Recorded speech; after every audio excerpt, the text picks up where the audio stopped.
Deputy Catherine Murphy on behalf of the Social Democrats, please.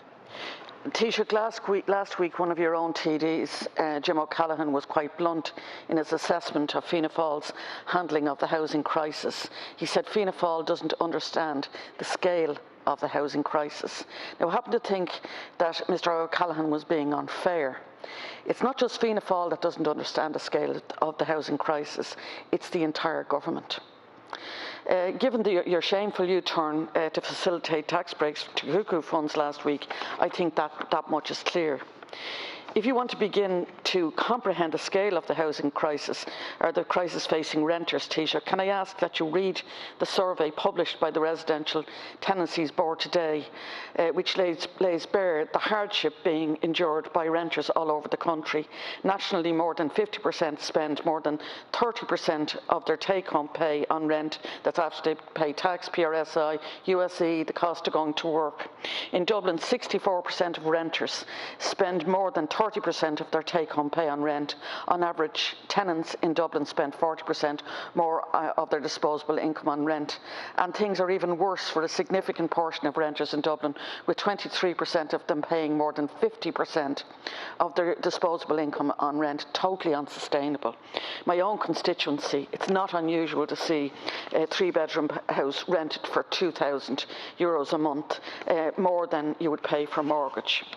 Of the renters surveyed, 36% still expect to be renting in 10 years' time. Why? And I think the report is very clear, and I want to quote: many tenants see no real path away from renting, believing they have no financial option and other than to rent. They may wish to own a home, but it's more aspirational than feasible, is what the report says. Fundamentally, they believe they're locked out of the purchase market because of high house prices and the inability to qualify for a mortgage. What we've seen in recent months is a reversal of and a belated reversal of some of the Fine Gael's disastrous policies of capping rent prices at 4% back in 2016. Instead, you've linked them to the rate rents to inflation, just as inflation is beginning to rise. If rents had been linked to inflation, as some of us called for back in 2016, rents would have increased by 2.8%, where in fact they've soared by 40%. Taoiseach, will you freeze rents for a period of time, perhaps for 3 years, rather than linking it to inflation, which is only going to drive prices up? And what about this summer economic statement? When are we going to see it? And what kind of a budget is going to be available for housing for all? Because that is the first thing we're all going to look for. Thank you, Deputy We're Murphy. going to be looking for that to see just what is the intent. Thank you. Taoiseach, please. Well, first of all, my genuine view, Deputy, is we have to be solution-driven in respect of housing. I get the housing crisis, and nothing motivates me more in government as Taoiseach than to explore every available option to get more houses built and houses that are affordable for people to buy, and also to get more social houses built that people can get access to. In addition to that, to look at other options such as cost rental, which the Minister is developing and which will allow for houses that can be rented 25% below market value. We want to bring voids back, and in fairness to the Minister, with the July stimulus money, we brought back 2,500 last year. We'll bring back 3,000 this year, back into use. When we say voids, local authority housing that are not currently occupied. Those are the type of initiatives that are being developed. You know that. And in the House here, a range of measures in terms of the Affordable Housing Bill, in terms of the Land Development Agency Bill, are now close to coming through this House and commencement, which will create pathways to enable us to facilitate people to access housing in a much more affordable way than indeed has been the case. And that is the overall agenda of government, and Housing for All will provide a broad range of measures and will illustrate the prioritisation of this issue at the heart of government, because it is a crisis facing society that has built up over time. In terms of rents, I think that's a very, very comprehensive and important report today by the RTB.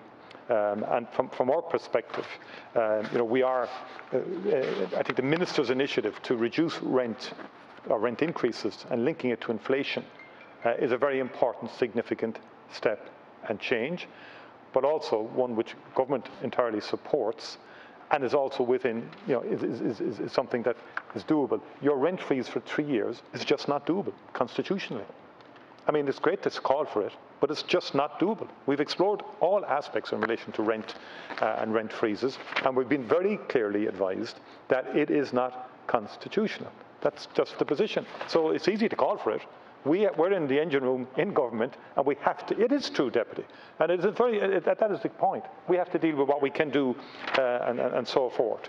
But I think the Minister's initiative has been quite significant in terms of reducing the amount that rents can be increased by in line with inflation, which is, I think, a good step forward, and one that was asked for in the House in terms of reducing the 4%, and he did that. Yeah, but the Minister wasn't in government in 2016, and there was different circumstances pertaining. And I think also that there is a need to increase capacity around house building within the local authority system. Thank I'm you. sure you know that as well, and that's something that we're very committed to doing. Thank you. Deputy Murphy. Firstly, in relation to the rent freeze, I would challenge you, Taoiseach, on that. I don't accept that it's not constitutional, and at the very least it should be challenged. Linking it to inflation when inflation is going up is really not going to give the certainty. The only certainty renters have at the moment is the date that their rent is going to go up, and that is completely unacceptable. Affordability right across the spectrum, whether it's purchase or rent, is the key issue. There's very little that I can see that you're doing that is going to deliver affordability, Taoiseach. The Land Development Agency, we're handing over public land, there's a profit motive. We look at the cost rental model with a profit element to it. The affordable housing bill last week, which I think was misnamed, we didn't vote for it because we see it as the unaffordable housing bill. Every expert group said that some of the initiatives were going to drive up house prices. That's the last thing we need. I don't get the sense that the scale of this is understood by the government. Thank you, Deputy Murphy. You might tell us about the economic statement and what kind of budget is going to be Thank you very much, available Deputy Murphy. The time is up. in terms of Taoiseach, housing. please. First of all, in terms of the summer economic statement, that will be published by government. There's no issue there. It's quite obvious that government will look at frameworks around the summer economic statement, looking out over five years, and the Minister of Finance, the Minister for Public Expenditure work very much in harmony on that with the rest of government. But the point I made earlier is that it will reflect very significant capital investment in whole areas of the economy. In enterprise, right across in terms of environmental, climate change, but particularly in housing. And the Housing for All strategy will reveal that. And the issue, as I said earlier, won't be one of resources. It actually will be one of delivery. And that has to happen at local authority level in terms of the building, at approved housing bodies, and through the Land Development Agency. And it has to be a suite of measures. It can't just be one particular measure. And that's why there's a range of measures now in terms of affordable housing. And I do accept you voted against it.